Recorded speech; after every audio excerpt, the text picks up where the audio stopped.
photographers. Guys.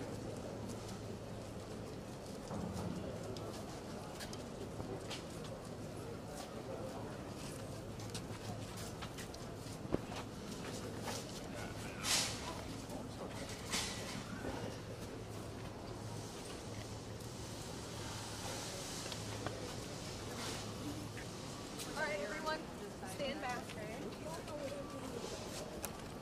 You got your phone back. Everybody, today it's an honor for me to be here with the governor and the mayor in New Orleans. We're obviously visiting the site of the terrorist attack that happened here on Bourbon Street and paying respect to the 14 victims and their families and the loss and the tragedy that was felt here. Lives were changed forever. And a lot of these individuals that you see standing behind us were here on people's very worst days. They lost people that they loved and will never be the same. For us to always remember that. Let me squeeze by here.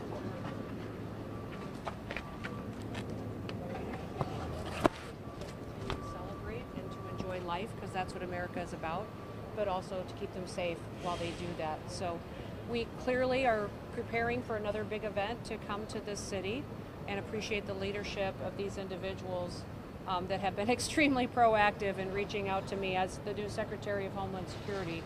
The Super Bowl is the biggest Homeland Security event that we do every single year, and this will be the 11th time that New Orleans has hosted that event. And we plan for it to be an exciting event, one that will be safe, that we will have the best team win, but also that people come here, have a memorable experience, that they'll be able to go home and be able to appreciate the fact that this city not only welcomes people and takes care of them on their worst days, but also allows them to come back and to be safe. What I'm going to ask is everybody respect your law enforcement officers, that you respect public safety. We are a nation of laws, and there's consequences for breaking those laws. So as we go forward and we plan big events like this, we are going to make sure that we have safe events and that we're partnering together with federal agencies, with state agencies, and with local agencies. So that is one of the things that I plan to do, is put forward a blueprint for how we communicate to each other. We've seen failures across the country of agencies not talking well and not working well, and it's just not going to happen anymore, not on my watch.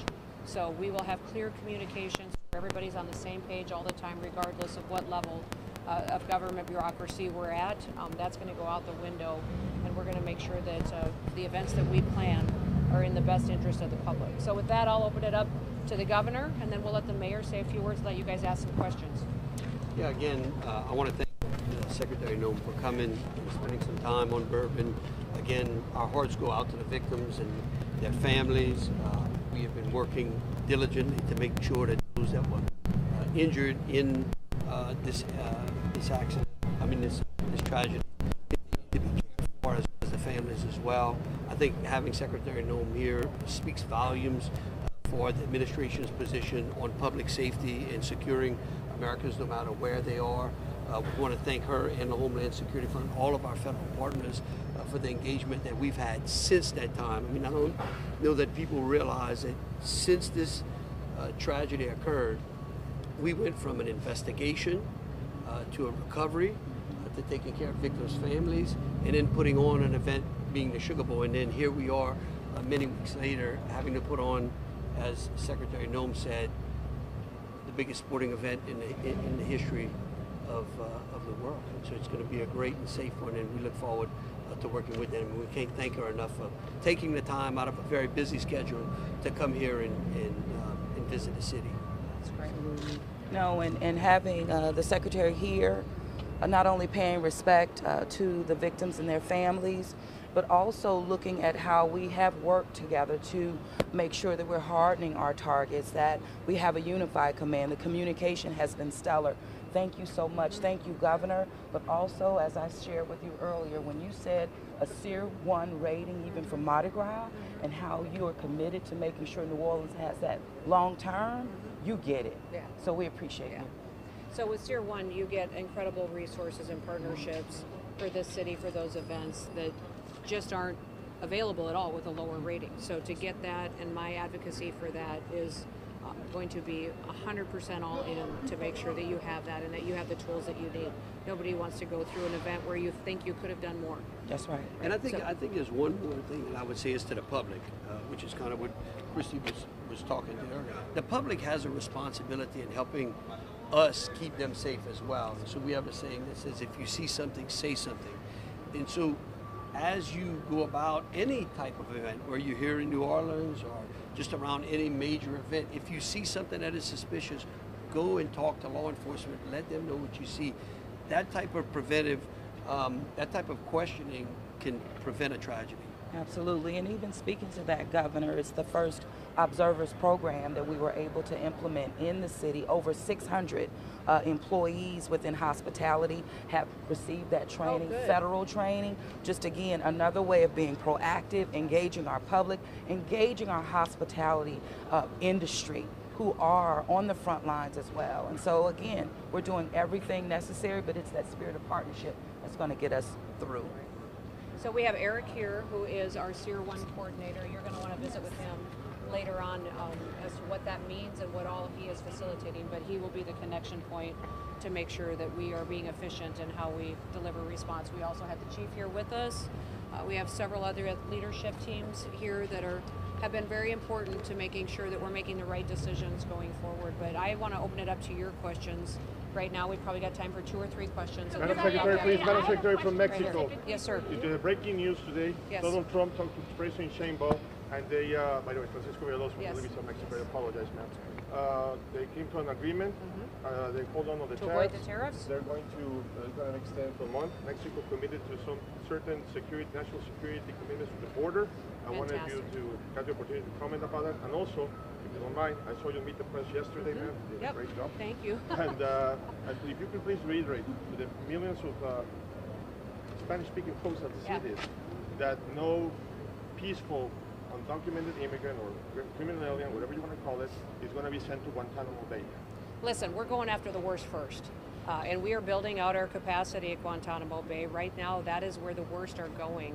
We have only a handful of individuals there now, but we will build out those facilities to have a capacity there to meet our needs. But I think it's fantastic that the President of Mexico has come on board, and that should send a message to every other country. This president, when he says something, he means it. That he wants cooperation. He wants people to come to the table, and it will be better for your people, and it will be better for the United States of America. Listen, we are the leader of the free world. And so when the president says he will threaten tariffs, he will threaten ending programs, because in order to keep us safe, that it's best to come to the table and talk to him about what we can do that's better to build a relationship with these countries. So if you're here legally as a citizen of the United States, there is no concern for you whatsoever. If you are here and you're undocumented, just know that American citizens have to follow the law. And so do people that aren't American citizens. We're a nation of laws. So it would be better if you cooperatively worked with us so we could find a solution. And listen, members of Congress have the opportunity to change the law every single day. I would encourage members of Congress to get something done. They've been talking about this for decades, and they suck in the fact that they have not come up with a solution. So if they really want to have something that's done appropriate in this, I will work with them to come up with a solution for those hardworking people that live here in this country that really do love America. They just want to be citizens. My job is to run also the legal immigration system, and I got to fix that. It takes years to get here. Look, I think it's important that we send a message to those that come into the country legally and then wreak havoc, spew acts of violence.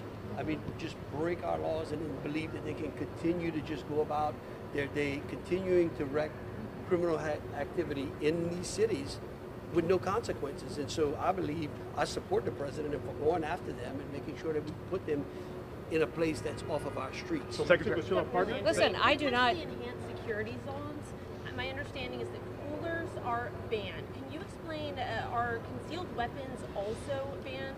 Well, look, here's what we know.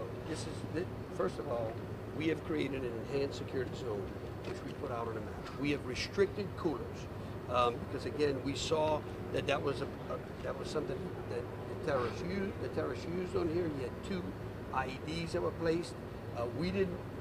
It helps us if we take away those types of devices that they're using in their acts. And so we restricted coolers, and we're making all prohibited.